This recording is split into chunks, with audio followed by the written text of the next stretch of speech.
Bonjour à toutes et à tous, nous sommes le jeudi 14 septembre 2023, juste quelques heures avant le coup d'envoi du match de l'équipe de France face à l'Uruguay.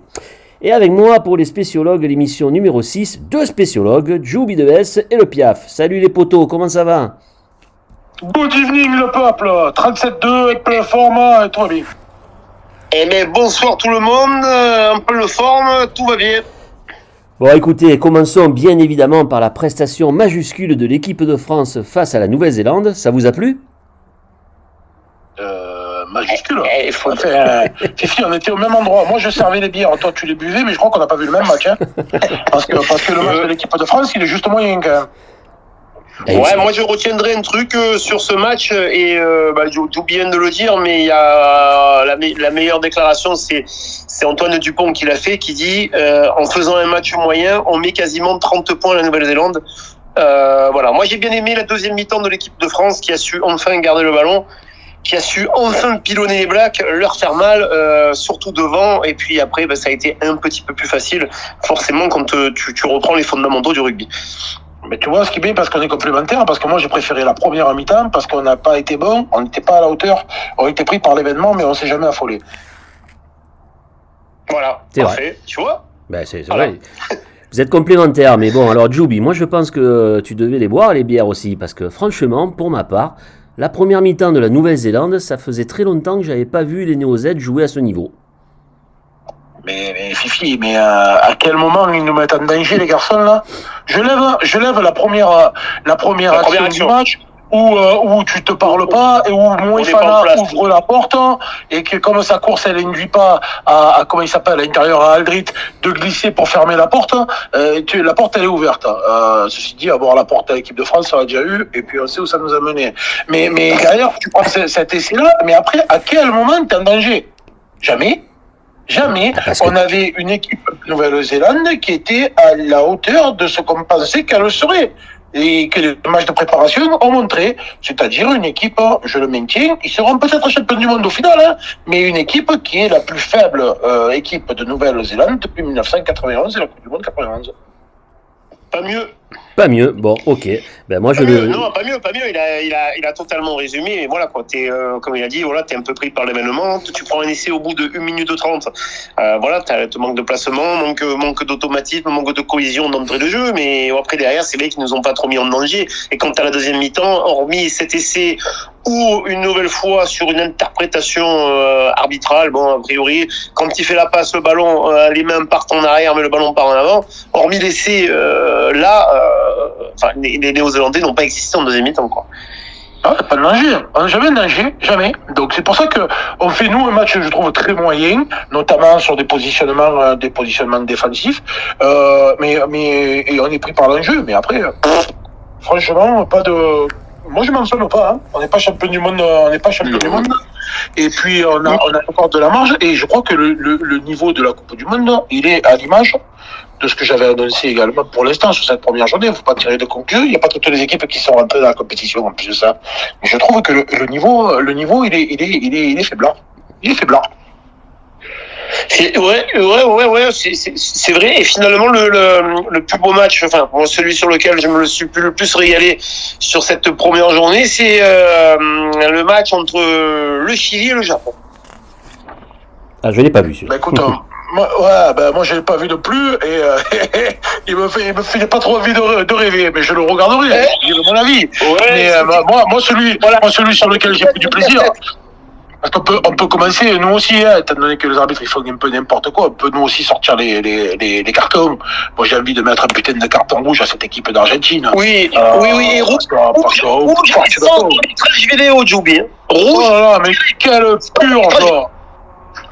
Mais quelle purge, mes aïeux! Les Anglais, ils sont pourris! Ils essayent de nous faire là un remake de 2003 en se basant exclusivement sur un paquet conquérant et un disque qui met du jeu au pied. Alors, je vais passer sur les 3 d'Europe. Et Ford, il peut taper 50 d'Europe. Il en manque 47. Ben là, les 3, ils sont passés dans le match. Et c'est surtout qu'il a un paquet d'avant qui est pas dominateur du tout. Et là, on a eu des Argentins qui pas où ils ont chopé, les gars, au milieu de la pampa. Ils ont chopé les paysans de la pampa et leur ont filé un maillot. Il y a un truc qui n'est pas compris, là. Là, c'était parce que c'était moite. Joubis, parce que le temps, il était moite. Mais il était pas arbitre, lui, Romain Moite, hein. Il arbitrait avec Chandler. C'était tous les deux en bidon, Moite, c'est comme t'as chaud aux mains. Poite, c'est comme t'as chaud aux pieds. Allez. C'est pas mal, elle est pas mal, celle-là. Mais les Argentins, pour le coup, c'était pire que tout. Ils étaient pornographiques, quand même, les gars, celle-là. Je confirme. C'est une déception, hein, parce qu'en l'état, il y a une équipe, je parlais des équipes qu'on n'avait pas encore vues, c'est l'équipe des Samoa. Je vais le dire comme ça, je vois pas comment les Samoa peuvent perdre contre cette équipe d'Argentine que j'ai vue l'autre soir. Contre l'équipe d'Argentine de samedi soir, je suis totalement d'accord avec toi. Et pour te dire, même le Japon, sur la prestation de l'Argentine face à l'Angleterre, le Japon peut taper aussi l'Argentine. Maintenant, on va voir comment ils vont réagir, parce que de toute façon, ils pourront pas être plus mauvais que ce qu'ils ont été samedi soir. Et de toute façon, ils ont pas d'autre possibilité que de gagner leurs 3 matchs pour se qualifier pour les quarts de finale. Ouais, deuxième carton que je vais mettre, hein, c'est un jaune parce que je les aime tellement que je pensais que l'équipe de Géorgie serait à un niveau un peu supérieur, même si les essais qu'ils prennent contre les Australiens, parce que les Australiens sont mauvais, je le maintiens, les essais qu'ils prennent, c'est plus des essais en contre qu'autre chose. Mais je les voyais être beaucoup plus proches de cette équipe d'Australie là, quoi. Ouais, ils sont restés quand même proches jusqu'à la 60e parce qu'ils sont revenus à chaque fois. Après, ils ont ce 14 là qui va à 2500 km/h, mais le problème c'est qu'il est chaud. Alors quand c'est comme ça, moi j'avais des techniques un peu bottes secrètes à pire au feu, je vais le livrer en scoop. Hein. J'avais 2-3 gosses comme ça qu'on appelait chicken parce qu'ils avaient des pattes de poulet à la place des mains. Et donc le bon plan c'est de strapper les mains mais à l'envers, de manière à avoir le collant à l'extérieur, ça. Voilà.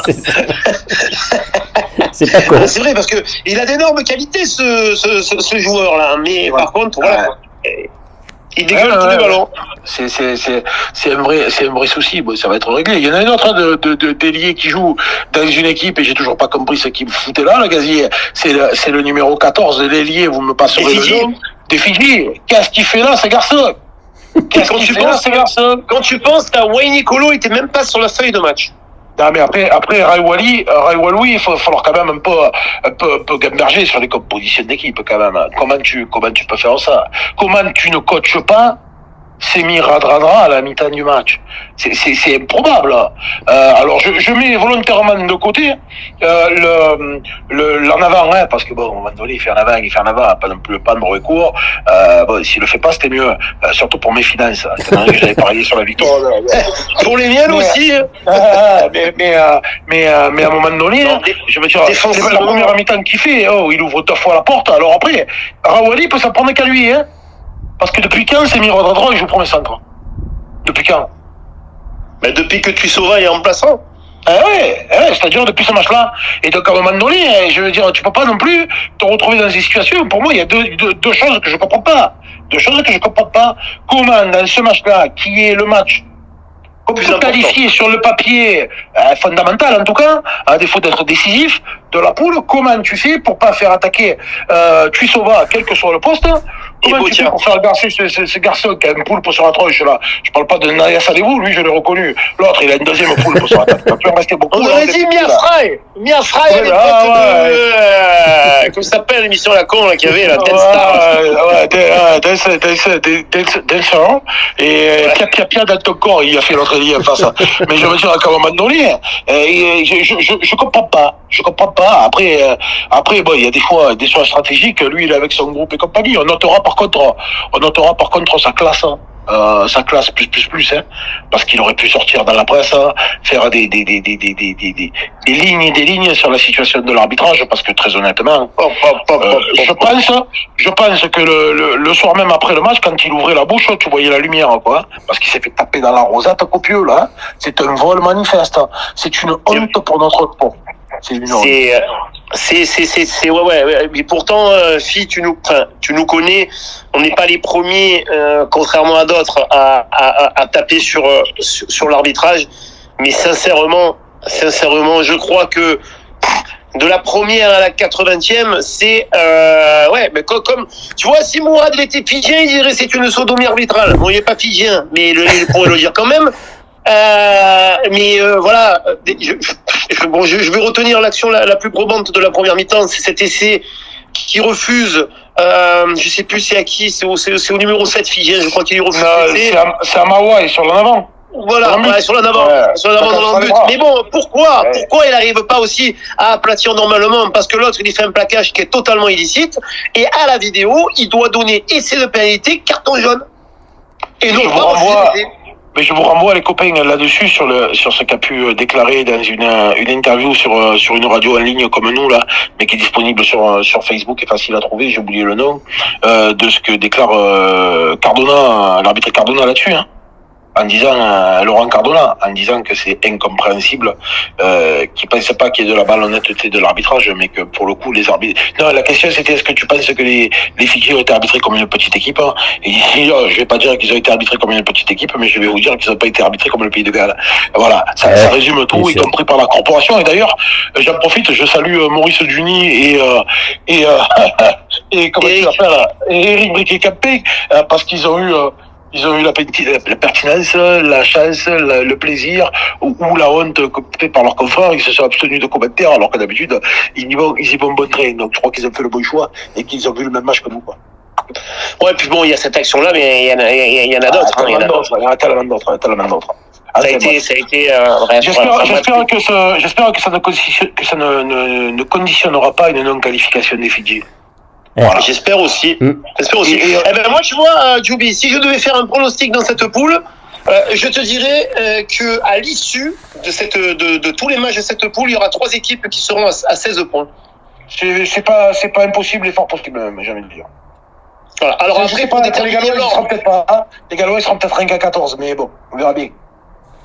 Possible. Toi, je sais que toi, t'aimes beaucoup après la première journée décider ce qui sera pas, ce qui non, c'est juste.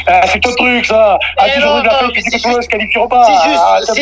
C'est juste que je pense réellement que les Fidji, en ayant pris un double bonus, je suis persuadé que les Fidji peuvent battre l'Australie. Voilà. Oui, moi aussi, complètement. Et peut-être même avec bonus offensif. Ça, je sais pas, mais en tout cas, les battre, oui.